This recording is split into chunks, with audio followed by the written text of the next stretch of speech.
This week's program was filmed at Medical City, Dallas. Founded in 1974, Medical City is recognized for its state-of-the-art medical facilities and commitment to excellence in patient care.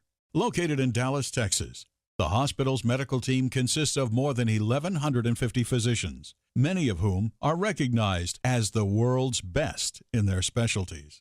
Medical City, specialists in life. Welcome to Platforms, the life-lifting news program for women. Now, here's your host, Siobhan Palmer. Welcome back, everybody, to Platforms, a life-lifting news program for women. I'm here with Dr. Joseph Kuhn, and we're having a fascinating discussion today about bariatric procedures relative to obesity issues. Dr. Kuhn, when we went to break, you had defined for us morbid obesity, what that term means, and who are candidates for that, 100 pounds or more overweight. Another term we've been hearing a lot is the body mass index. Why don't you explain what that means? Okay. Well, it's a calculation that is based on height and weight. Okay. And so what it takes into account is people who are shorter may have more diseases associated with the lower weight. So it's the height in meters squared over their weight in kilograms. Interesting. In general, the way we think about it, though, is if your weight is approximately 100 pounds over your ideal weight. So, for example, somebody who's 5 foot 5 inches, they're supposed to be, their ideal weight is a BMI of 25, okay, and that's a weight of 150 pounds. So if they're 250 pounds, that usually would right, correlate with a BMI of 40. Okay, and that puts them in that morbid obesity That category. puts them in the morbid obesity. If they have medical problems like diabetes, hypertension, reflux, and they're only roughly 75 pounds overweight. So if that same patient is 225 pounds and they're supposed to be 150 and they have diabetes and hypertension, that usually will fall into a category of a BMI of 35. And those are the national guidelines all across the country that allow for consideration for bariatric surgery. I was going to ask you, a lot of professional athletes, they have these stellar careers. A lot of football players, they really beef up and they're 300 plus pounds. They end their career, and what happens? Do you see some people like that who have to scale down from those enormous weights, or how does that impact their body from a physical standpoint and an obesity issue? Well, not just athletes, but other people that right, end up finding themselves way overweight and then end up having the surgery. Many times they carry with them the degenerative joint problems in their knees and their back and their neck, and so losing the weight is like you or I carrying around 100 pounds all day, all night. It's like having a 100-pound person on your, like a firefighter or something. It's got to be exhausting. Exactly, and they do feel tremendously better. Yeah. Let's go back to the various procedures now and talk about the pros and cons, because I know there's a lot of controversy. Let's start with gastric bypass, because Okay. it's a serious operation. It's a serious operation. All the operations are laparoscopic nowadays. Which is amazing. Very less invasive, isn't it? Less Much invasive, less. but still laparoscopic. They all take about an hour, but they all still require general anesthesia. Yep. And Do you go in through the belly button for gastric bypass? typically not. No. How do you enter to go into? There's 5 little punctures just off the belly button Just off the belly button. Okay. for different reasons. Okay. The pros of a gastric bypass mostly have to do with the fact that it has a longer track record, probably 25 or 30 years. It works probably 97% of the time. Which is a huge percentage, yeah. The amount of weight loss is the most important factor. So on average, patients lose 75 to 80% of their excess weight.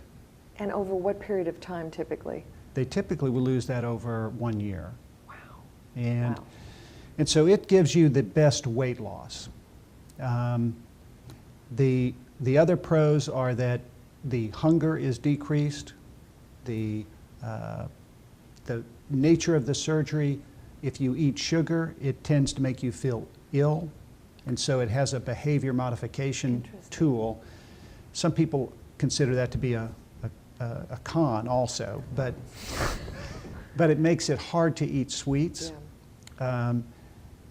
And Another con is that, the aspirin compounds that cause ulcers, we ask you not to take aspirin compounds Okay, after a interesting. gastric bypass. And also with tremendous weight issues too, from a cosmetic standpoint, many times people have to come in and get excess fat or skin. That's a separate issue, but I believe that would be a side effect possibly. It would be a side effect theoretically with all the procedures. With all That's the procedures. Okay, let's go to the pros and cons of lap band surgery. Okay.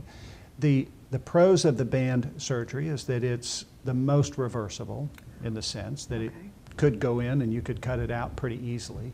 We don't think of it as being reversible. It's good for 20, 30 years. So we don't Just want to with various tweaks, you could conceivably have that same band in there for 20 or 30 years? Wow. On the positive side, it causes the least disruption in terms of your nutrition. So you can still get good nutritional intake. Having said that, we still encourage all of our patients, all the operations, to take multivitamins, females to take iron, calcium, and that sort of thing. So Right. we monitor patients' nutritional state regardless of which operation. On the con side, it does require going into your doctor more regularly. So you might see the doctor 6, 7 times that first year to get adjustments, and then maybe 3 or 4 times a year after that to get little tweaks and adjustments. So there's more patient involvement. On the con side, the success rate's not quite as high. So about 80% of patients will tend to be successful with the band. Now, the 20% that are not, what is going on? Is it the procedure? Is it the fact that they're not following the diet plan as they should? What we're finding with the patients who are not successful, some are behavioral and they're just under enormous stress, they're actively and severely depressed or something along those lines. But there are going to be the occasional complications, Right. but most of the time it's related to their esophagus. And so probably one of the important things we think about with a band is, do they have severe reflux, heartburn, indigestion?